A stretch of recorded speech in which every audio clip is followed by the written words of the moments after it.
नमस्कार, जय हिंद, वंदे मातरम। तो दोस्तों जैसा कि आपको स्क्रीन पे दिख रहा होगा सुप्रीम कोर्ट बनाम भारत सरकार यानी सुप्रीम कोर्ट में एक केस आया है जो कि कई दिनों से इसकी हियरिंग चल रही है सेम सेक्स मैरिज के ऊपर। ठीक है। और इस पे फाइनली डिसीजन आ चुका है। डिसीजन को सुप्रीम कोर्ट ने अपने पास सुरक्षित रख लिया है। बाकी इस पे किसी भी दिन सुप्रीम कोर्ट कह सकते हैं ना कि धप्पा बोलना। ठीक है। तो किसी भी दिन ये फाड़ सकता है विल। ठीक है। फाड़ क्या मतलब कि पब्लिक के सामने पेश कर सकती है। इस पे इन्होंने फैसला सुरक्षित कर लिया है। जो बेंच बैठी थी उसने। अब इस वीडियो में वही चर्चा करेंगे कि क्या है सेम सेक्स मैरिज का जो बिल है वो क्या है, जिसपे हाल ही में भारत के कई राज्य इस पे सहमति हुए हैं और कई राज्यों ने इस पे असहमति भी जताई, जिसमें से राजस्थान ने इस पे असहमति जताई है। और वो भी बात करेंगे राजस्थान सरकार ने क्या-क्या तर्क दिए हैं। ठीक है। क्या-क्या बातें बोली हैं जो आपको भी सोचनी पड़ेंगी। ठीक है।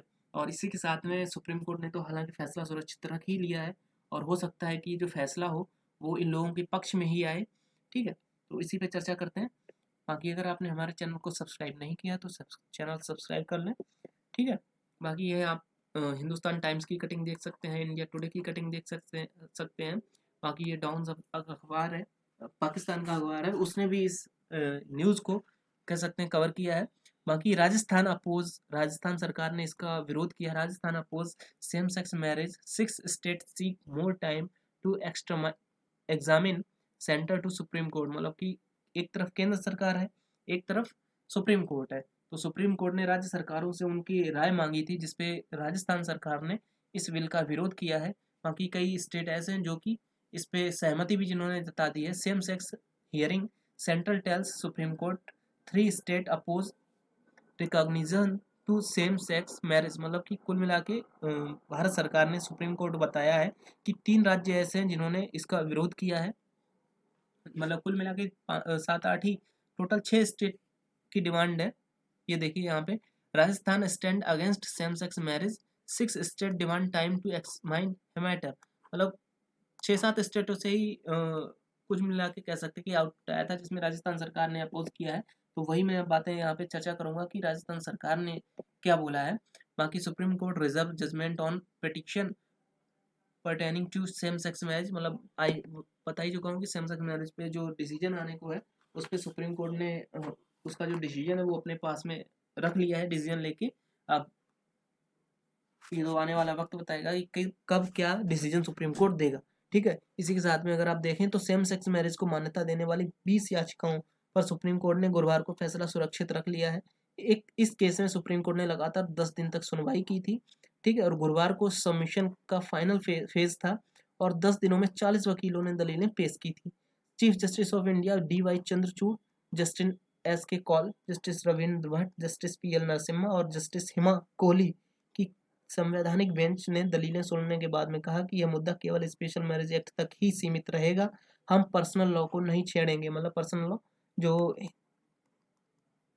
हिंदू विवाह अधिनियम और मुस्लिम विवाह अधिनियम।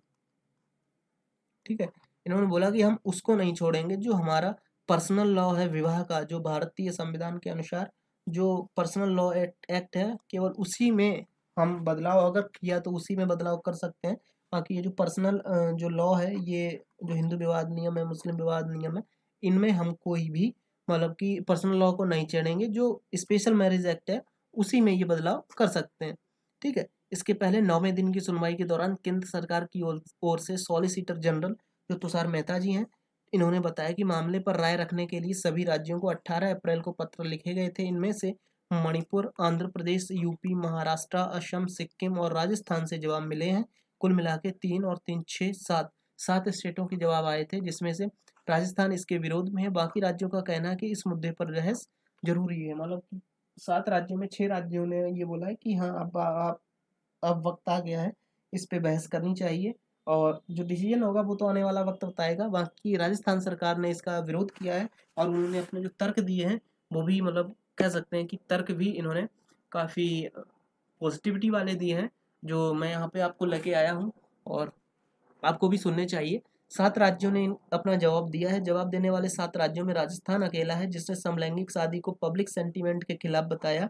सरकार ने इसमें अपने जवाब में धर्म और कानून सहित 6 तर्क दिए, जिसमें से पहला तर्क ये हो जाएगा, हिंदू विवाह अधिनियम में विपरीत लिंग की शादी ही लीगल नहीं है। देखिए, चाहे हिंदू हो, मुस्लिम हो, सिख हो, जैन हो, मतलब किसी भी यदि आप धर्म की बात करें तो उसके अनुसार मेल और फीमेल, ठीक है, इनका ही होना जरूरी है किसी विवाह के लिए। तो अगर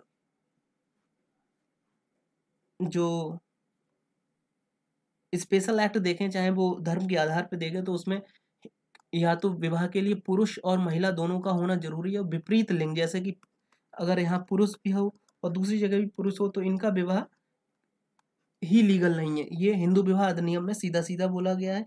इसके साथ ही राजस्थान सरकार की तरफ से मुख्य शासक सचिव जो ज्ञान प्रकाश गुप्ता जी हैं, इन्होंने अपने पत्र में लिखा है, हिंदू विवाह एक्ट की धारा 5 में शादी की आवश्यक शर्तों के बारे में लिखा है। ध्यान रखिएगा, हिंदू विवाह अधिनियम की धारा 5, इसमें आवश्यक शर्तों में लिखा है कि वर एवं वधु के मध्य एक वैवाहिक अनुष्ठान तभी वैध माना जाएगा जब वर की आयु 21 साल और वधु की आयु 18 साल हो। इसमें यह क्लियर है कि विवाह वर तथा वधु के मतलब दो विपरीत लिंग यानी अपोजिट सेक्स वालों के मध्य ही लीगल माना जाएगा। यही इसके अलावा भी हिंदू धर्म में विवाह एक संस्कार माना गया है, ठीक है। इस वजह से एक तो इनका तर्क ये था। इसके अलावा दूसरा तर्क था, इन्होंने जो मनु स्मृति है उसका उल्लेख किया था और उन्होंने बताया था कि मनु का विवाह के संबंध में क्या कहना था। उन्होंने ये सूत्र दिया है जिसमें लिखा है, देश पुराणाम पराण वश्यानम आत्मने चैत विश्वकम ब्राह्मी पुत्र सकतकरण मोचय देनम पित्रन, ठीक है। यानी कि इसका मतलब कि ब्रह्म विवाह में अपने कुल की 21 पीढ़ियों को पाप मुक्त करता है। यानी कि जो विवाह की जो नीतियां होती हैं या जो विवाह का जो कह सकते हैं जो प्रोसेस होता है हिंदू विवाह नियम के तहत, ये जिस तरीके से विवाह होता है, तो उसमें जो दो पक्षों के बीच में विवाह होता है यानी कि पुरुष और महिला के बीच में, तो उस टोटल मिला के वो अपनी 21 पीढ़ियों को पाप मुक्त करता है, जिसमें 10 पीढ़ियां उसके पहले की पीढ़ियां रहती हैं और 10 पीढ़ियां उसके आने वाली पीढ़ियां होती हैं, उनको वो पाप मुक्त कर देता है और 11वीं पीढ़ी तो इसकी खुद ही हो जाती है, ठीक है। तो कुल मिला के इस तरीके का इन्होंने तर्क दिया है। ये मनुस्मृति का श्लोक है, उसका तर्क है। बाकी मतलब यही है, विवाह का संबंध वंश वृद्धि और पुत्र जन्म से जुड़ा हुआ है, ठीक है। इसके अलावा इन्होंने तीसरा तर्क दिया है, मुस्लिम समाज में भी सेम सेक्स पूरी तरीके से वर्जित तथा अनैतिक है। ये देखिए मुस्लिम धर्म का आ गया है। इसके बाद में मुस्लिम धर्म में सेम सेक्स को पूरी तरह से इलीगल माना गया है, अनैतिक बताया गया है। इसमें निकाह विवाह का संबंध दूल्हे और दुल्हन के मध्य कॉन्ट्रैक्ट से है। मुस्लिम धर्म में 3 प्रकार के निकाह माने गए हैं, जिसमें पहला है सहमत जोड़ा, दूसरा गवाह, तीसरा मेहर। मेहर में और इद्दत की धारणा भी ये क्लियर करती है कि निकाह दो विपरीत लिंग या अपोजिट सेक्स के बीच में ही मान्य है, क्योंकि मेहर में दूल्हे की ओर से दुल्हन के सम्मान के तौर पर इद्दत तलाक के बाद स्त्री के पवित्र पाक रहने की बात पे जोर दिया गया। वहीं कुरान की आयत 16/23 में भी ये जो विवाह है, विवाह या निकाह को संतान प्राप्ति की एक तरीके से कह सकते हैं, संतान प्राप्ति की ही इच्छा बताई गई है। बाकी इन्होंने चौथा तर्क ये दिया है कि स्पेशल मैरिज एक्ट भी दो विपरीत लिंग में शादी पर मान्य है। यानी जो हमारा स्पेशल मैरिज एक्ट है वहां पे भी लिखा है पुरुष और महिला, ठीक है, ये लिखा हुआ है। तो इन्होंने उसका भी तर्क दिया। इसी पे चेंजमेंट होने की बात हो रही है यहाँ पे, मतलब कि जो गे वगैरह हैं या जो सेम सेक्स मैरिज के समर्थन में जो लोग हैं, जो 20 लोगों ने याचिकाएं दायर की हैं, उन्होंने ये बोला कि पुरुष और महिला की जगह पे यहाँ पे आप पुरुष पुरुष महिला महिला पुरुष महिला इस तरीके का कह सकते हैं चेंजमेंट के लिए इन्होंने बात की है, ठीक है। अब राजस्थान सरकार ने बताया कि स्पेशल मैरिज एक्ट 1954 की धारा 4 में भी विवाह बंधन में बांधने के लिए पुरुष की न्यूनतम आयु 21 वर्ष तथा महिला के लिए 18 वर्ष है, और ये भी साफ करती है कि विवाह दो विपरीत लिंगों में ही मान्य है, ठीक है। इसके बाद इन्होंने पांचवा तर्क दिया है कि सेम सेक्स मैरिज से असंतुलित होगा सामाजिक ताना बाना। मतलब कुल मिला के यदि दो पुरुष पुरुष या दो महिला महिला विवाह कर लेती हैं तो इससे उनको समाज में इनका मतलब कि राजस्थान सरकार का ये कहना है कि आज को तो भले आप इसको लीगल कर दें, लेकिन कल को ये लोग आएंगे कि हमको समाज में रहने का अधिकार नहीं दिया जा रहा है, या समाज में लोग हमको एक अलग नज़र से देखते हैं।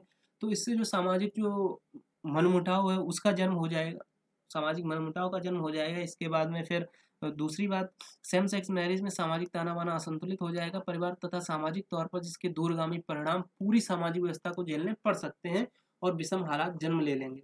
ऐसा राजस्थान सरकार का कहना है।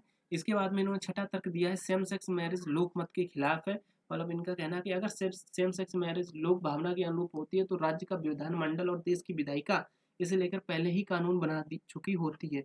ये भी एक काफ़ी पॉजिटिव तर्क है। इनका कहना है कि अगर ऐसा हो सकता तो भारत के जितने भी राज्य विधानमंडल है, जो स्टेट के राज्य की विधानसभाएं हैं या देश की जो संसद है, वो अगर इतना ही मतलब कि लोकल में आप अगर समझें कि भारत अगर इतना ही खुले-खुले विचारों वाला होता, तो अब तक कहीं न कहीं का राज्य इस पे पहले से ही कानून बना चुका होता और वो राज्य के कानून बनने के बाद में भारत की संसद ये कानून पहले ही बना चुकी होती, इसको सुप्रीम कोर्ट में आने की ज़रूरत ही नहीं पड़ती। बाकी राजस्थान सरकार ने कहा है कि इस तरीके की जो समस्याएँ हैं, इनको आप संसद के हाथ में ही रहने दें और संसद वक़्त आने पे इनका जो अधिनियम है, उनमें बदलाव करके ऐसे काम कर देगी। सुप्रीम कोर्ट को शायद इनसे दूर रहना चाहिए। बाकी जो केंद्र सरकार का भी कहना है, जो केंद्र सरकार के सॉलिसिटर जनरल हैं तुषार मेहता, उन्होंने कहा है सुप्रीम कोर्ट को वेकर के केस की जानकारी होगी, उसमें सेम सेक्स कपल के लिए केक बनाने से इनकार कर दिया, उस पर केस कर दिया गया। अमेरिका में भी ऐसा हुआ जब एक पादरी ने सेम सेक्स मैरिज कराने से इनकार कर दिया और उस पर केस कर दिया। इसके बाद पादरी की सुरक्षा के लिए कानून बनाना पड़ा।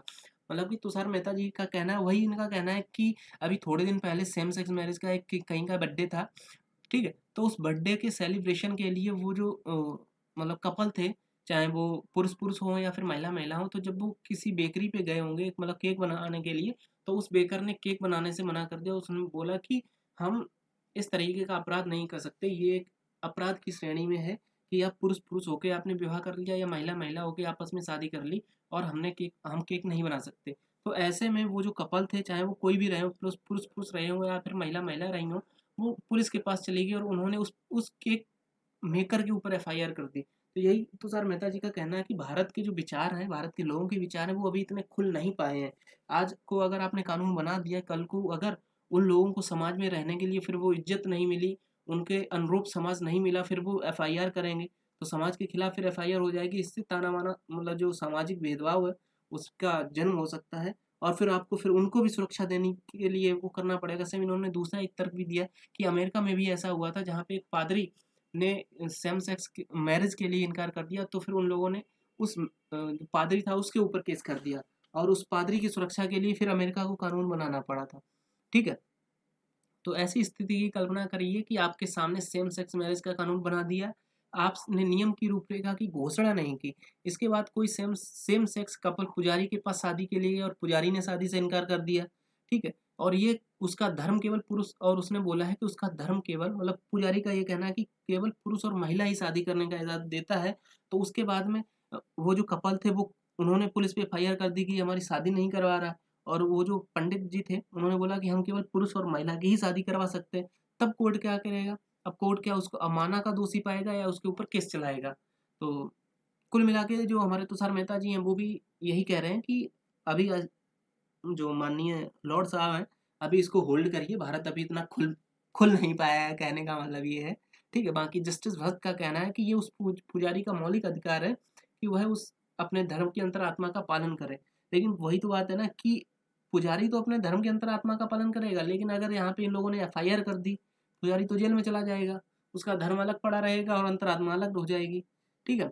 बाकी केंद्र इस टिप्पणी पर तुषार मेहता ने कहा है कि उसकी अंतरात्मा कहाँ रुकेगी, ये कहाँ से कर्तव्य शुरू होगा, वो बताना पड़ेगा। तो जस्टिस भस इसी फैसले की विषय वस्तु भी सुरक्षित है और आप सभी अंदाज़ा लगा सकते हैं कि ऐसी घोषणा मतलब कुल मिला के जो सुप्रीम कोर्ट है, वो सेम सेक्स मैरिज को अलाउ करने के पक्ष में है।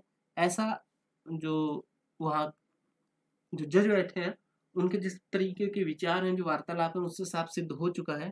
लेकिन आने वाला वक़्त बताएगा। इससे ना देखिए सामाजिक ताना-बाना तो कहीं न कहीं कुछ सालों तक तो हिलता-डुलता रहेगा और ऐसे में वही बात है कि अगर एफआईआर हो जाती है, चाहे पंडित को ले लो आप या फिर पुजारी को ले लो या फिर पादरी को ले लो, तो ऐसे में क्या होता है जो लोकल की पुलिस है, वो सुप्रीम कोर्ट तक तो पहुँच ही नहीं पाएगा इसको मतलब कि एक तरीके से काउंटर करने के लिए। हमारी जो पुलिस है वही उसको मतलब कहीं का नहीं छोड़ती है, आप सबको पता ही होएगा। बाकी कई मूल अधिकारों से दूर रहेंगे ये कपल। ऐसे में मतलब कुल मिला के समलैंगिक जो विवाह स्पेशल मैरिज एक्ट 54 है, उसमें शामिल करने की मांग की है इनकी द्वारा। और इन्होंने बोला है कि अगर हम ये कर भी लेते हैं, जैसे कि अभी थोड़े दिन पहले भारत सरकार ने जो कितनी थी वो धारा, 370 नहीं, 400 कुछ थी ना, कौन सी धारा वो हटाई थी जिसमें गे कपल को साथ में रहने की परमिशन दे दी, यानी कि वो इन्होंने अपराध की श्रेणी से बाहर निकाल दिया था। कितनी धारा थी, अभी मुझे अब धारा याद नहीं आ रही है, जो भी थी वो भारत सरकार ने हटा दी थी। मतलब कुल मिला के सेम सेक्स वाले जो कपल थे उनको साथ में रहने की एक तरीके से भारत सरकार ने परमिशन दे दी थी, ठीक है। तो ऐसे में क्या होता है, अब इनका कहना है कि जो गे कपल है उनका कहना है समलैंगिक शादी को मान्यता नहीं मिलने से वो साथ में तो रह रहे हैं लेकिन उनको शादी नहीं कर पा रहे हैं, ठीक है। और ग्रेजुटी, गोद लेने, सैरोगेसी जैसे मूल जो अधिकार है उनका लाभ नहीं ले पा रहे हैं। सेकंड, ज्वाइंट अकाउंट खोलने में उनको मुश्किल हो रही है।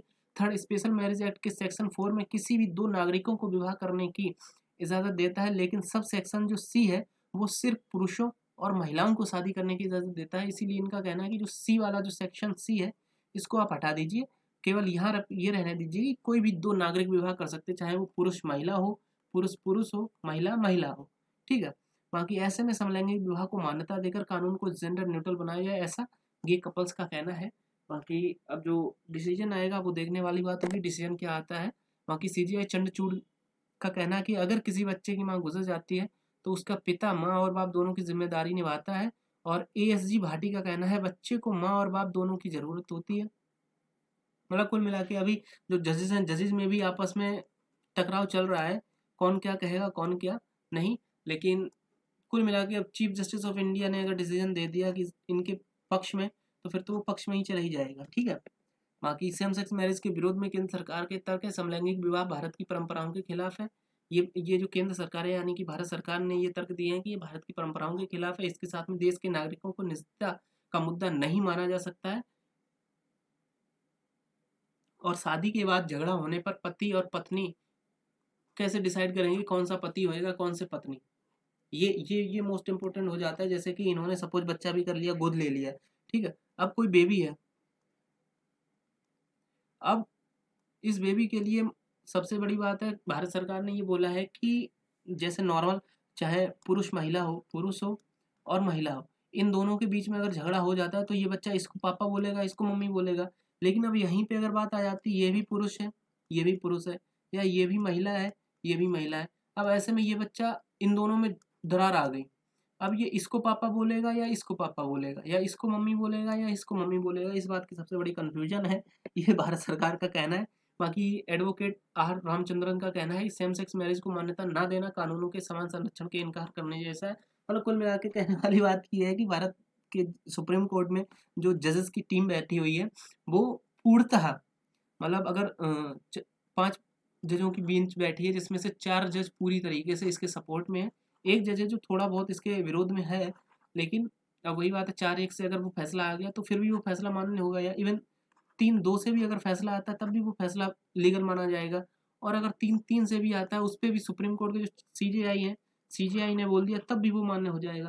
तो इस तरीके से अब देखिए आने वाला वक्त बताता है। बाकी ये कमेटी सेम सेक्स कपल की परेशानियां देखेगी, लेकिन ये उनकी शादी की मान्यता के मामले में दखल नहीं देगी, ये सुप्रीम कोर्ट में केंद्र सरकार ने बोला है। सेम सेक्स मैरिज के 7वें दिन की सुनवाई में सॉलिसिटर जनरल तुषार मेहता ने कहा है कि केंद्र सेम सेक्स कपल की समस्याओं को हल तलाशने के लिए कमेटी बनाने के लिए तैयार है। मतलब कि तुषार मेहता जी का कहना है कि भाई आप डिसीजन मत लो अभी इस पे कुछ, हम एक कमेटी बैठाएंगे, कमेटी की जो रिपोर्ट आएगी उसके आधार पे भारत की जो संसद है वो पार्लियामेंट इस पे खुद ही नियम बना देगी।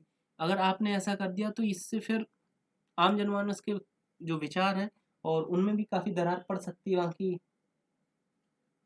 कुल मिला के कहने का मतलब तुषार मेहता जी इसलिए इसको और काउंटर कर रहे हैं कि ऐसा करने से ना इलेक्शन आने वाले हैं, इलेक्शन आ गए तो फिर इसका जो बीजेपी है, बीजेपी के ऊपर थोड़ा गलत इफेक्ट पड़ेगा और फिर पब्लिक अगर वोट नहीं देगी तो बीजेपी की सरकार डाउन मार जाएगी। ऐसे में तुषार मेहता जी का कहना है कि माननीय सर्वोच्च न्यायालय जी आप इस पे इंटरफेयर ना करें, भारत की संसद के पास में शक्ति है। जब भारत के लोग इतना एजुकेटेड हो जाएंगे, उस लेवल के हो जाएंगे, तब हम खुद ही इस पे कानून बना देंगे। और इसके लिए अभी हाल ही में इन्होंने बोला कि हम एक कमेटी बनाने को तैयार हैं। ये कमेटी मतलब इनकी परेशानियां देखेगी, उनकी शादी के मान्यता के बारे में दखल नहीं देगी।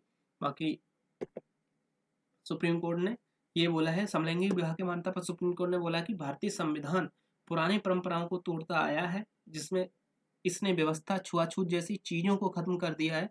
दुनिया के किसी भी संविधान ने ऐसा नहीं किया। मतलब कुल मिला के सुप्रीम कोर्ट अपना अलग ही गेम खेल रहा है। सुप्रीम कोर्ट ने बोला है कि देखिए ऐसा है कि जिस समय हमने विधवा विवाह खत्म किया था,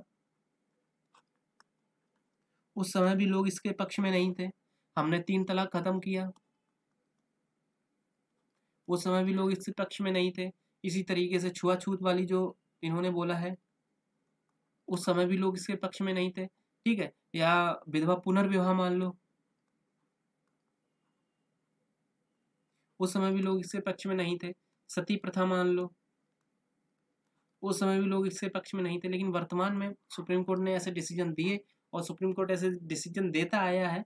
उस समय भले इसकी बातें लोगों ने नहीं मानी हो, लेकिन वर्तमान में उन्हीं नियमों पे चल के भारत इतना आगे बढ़ रहा है। और ये सुप्रीम कोर्ट का पुराना रिकॉर्ड उठा के आप देख सकते हैं कि सुप्रीम कोर्ट अपना करने जो भी चाहता है उसको करने के लिए हमें अब मतलब पूर्णतः प्रतिबद्ध है, ऐसा सुप्रीम कोर्ट ने कहना है। और इस सुप्रीम कोर्ट की बातों से भी आप मतलब कुल मिला के आप ये समझ रहे होंगे, जैसा कि सुप्रीम कोर्ट यहाँ पे बोल रहा है कि हम पहले से भी ऐसा करते आए हैं, पुरानी मान्यताओं को हमने ठेंगा दिखाया है और अभी भी हम उसी विचारधारा पे आगे चल के और ऐसा करने के लिए पूर्णतः प्रतिबद्ध हैं।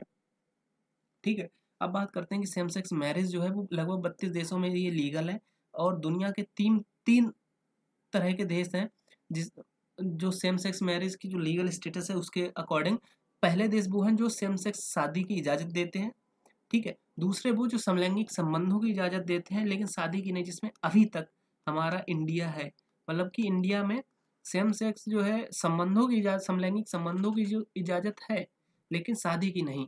ठीक है, और तीसरा देश वे जो समलैंगिक संबंध और समलैंगिक शादी दोनों पर ही ये रोक लगा देते हैं। ठीक है, द गार्जियन की रिपोर्ट के मुताबिक दुनिया के 120 देशों में समलैंगिकता को अपराध नहीं माना गया है, लेकिन 32 देशों में इस वक्त सेम सेक्स शादी की अनुमति नहीं है। मतलब ये कि दुनिया में 88 देश ऐसे हैं जहाँ समलैंगिक संबंधों की इजाज़त है लेकिन समलैंगिक शादी की नहीं। ठीक है, इन्हीं 88 देश में एक हमारा भारत भी है। ठीक है, बाकी 2001 में नीदरलैंड दुनिया का पहला देश बना था जहाँ समलैंगिक शादी की अनुमति मिली थी। और इसके बाद में इसके अलावा यमन, ईरान समेत दुनिया के 13 ऐसे देश हैं जो मुस्लिम कंट्रीज हैं। ठीक है, जो समलैंगिक यानी कि सेम सेक्स शादी तो छोड़िए, यहाँ पे समलैंगिक संबंध तक पे यहाँ पे मौत की सजा दे दी जाती है। ये था हमारा आज का सेशन। ठीक है, अगर आपको इसमें कुछ भी इंफॉर्मेटिव लगा है तो हमारे चैनल को सब्सक्राइब करें और इस वीडियो को लाइक करें, चैनल सब्सक्राइब करें, इस वीडियो को शेयर करें लोग अपने दोस्तों के साथ में और जानें कि क्या है सेम सेक्स मैरिज। बाकी मिलते हैं आपसे अगले वीडियो में। Bye bye.